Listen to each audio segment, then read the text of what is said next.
Hello everyone. So today our case of discussion is case number 1451 of medicine. A 6-month-old infant presents with failure to thrive, recurrent pneumonia and bulky foul-smelling stools. Sweat chloride is 72 millimole per liter, but is the most likely diagnosis. Alpha, primary ciliary dyskinesia, beta cystic fibrosis, Charlie celiac disease or delta Hirschberg disease. I'm going to give you 5 seconds so you can answer this question by yourself. Yes, you got it right. The answer is cystic fibrosis. So let's discuss why this is the answer. Our answer is B. Cystic fibrosis is the classical presentation of cystic fibrosis. It includes the failure to thrive condition and the recurrent respiratory infection and steatoria, which is a bulky foul smelling stool. Why this is happening? Because in cystic fibrosis, as you all know, we have a problem with chloride channel. Either they are not functioning or not at all made by the cell because of genetic mutations.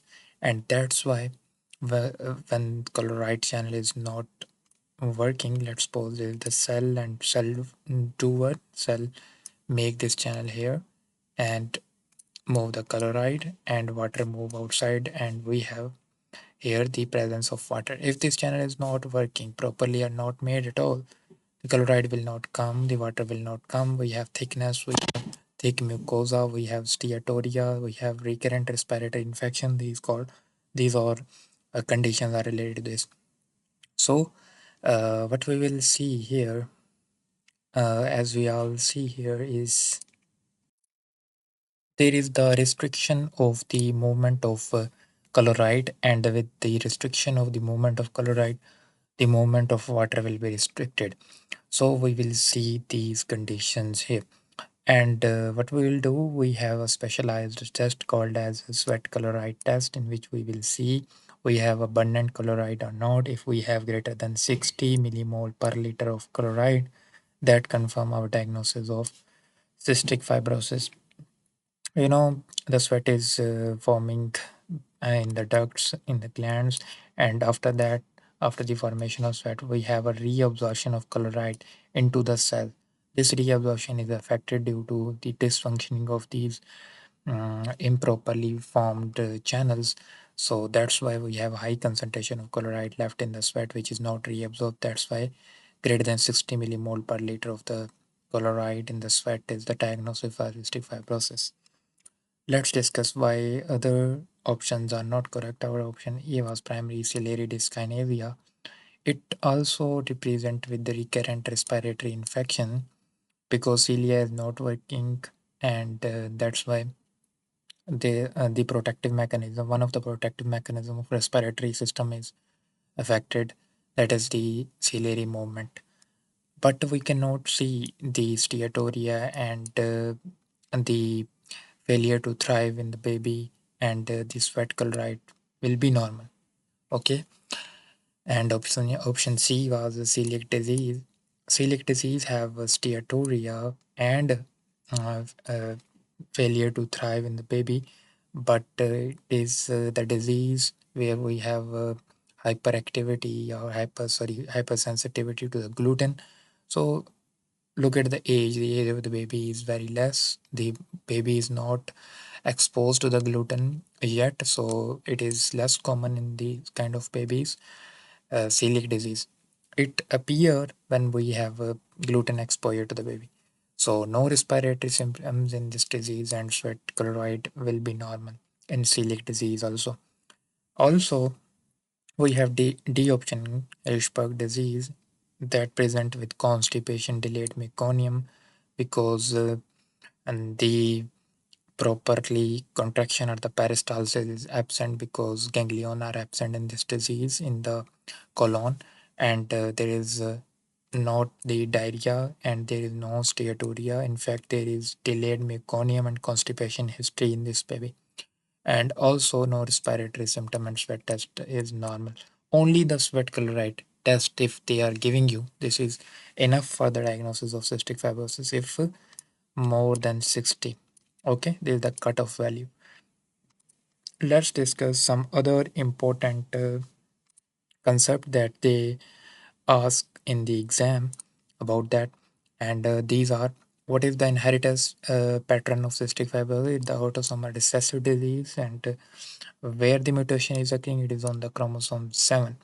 And there are different kind of mutations. One of the most common mutation is, this is our question number 2, what is the most common type of mutation? This is the delta F508. so this is the deletion of phenylalanine at the position 508. So phenylalanine is an amino acid that is deleted. That's why there is a misfolding of protein that is forming in future, that will form the channel, chloride channel. So if the protein is misfolded or not properly formed, this will be eliminated and there will be no chloride channel, and there will be complete stoppage of the function of chloride channel. And also we have another type of mutation that is not that severe. I will discuss it later. Our next question is, what is the major cause of morbidity and mortality in cystic fibrosis disease? Is the recurrent lung infection. As I told you, the thick mucus is there, which is very fertile, very good for the growth of bacteria and these kind of things. What bacterium cause recurrent pneumonia and cystic fibrosis? This question is also seen in pneumonia cases, that the which type of organism or which type of pneumonia is associated with cystic fibrosis. This is the Pseudomonas aeruginosa, okay, because this is mucoid biofilm. It is very favorable for that bacteria, and here we see that. And question number 5 is, what electrolyte imbalance is seen in cystic fibrosis? This is the hypochloremic. Of course, hypochloremic. We have a problem in chloride. Hypokalemic metabolic alkalosis, okay. And what is the earliest manifestation in cystic fibrosis? This is the meconium ileus. Okay, meconium ileus is the earliest manifestation of that disease. If they ask you, what is the cystic fibrosis called salty baby syndrome? Because as I told you, when the sweat is formed, the reabsorption of these salt, these chloride, these sodiums are abundant. That's why these baby are salty. So it is also called as salty baby syndrome. Okay. And what cause, question number 8, what cause male infertility in cystic fibrosis? There is a congenital bilateral absence of vas deferens that could be seen with cystic fibrosis cases. So this is the, if you have seen a cystic fibrosis patient, so there's a chance there is absence of vas deferens in that patient. What screening test is used in neonates?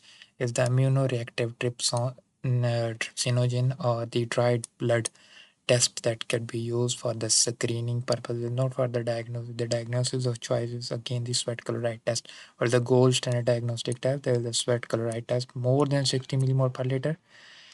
Uh, this is our diagnosis. What we'll do, we inject pilocarpine and by the process called as ionotrophoresis, electrical impulse with pilocarpine that stimulate the sweat cells for the production of sweat.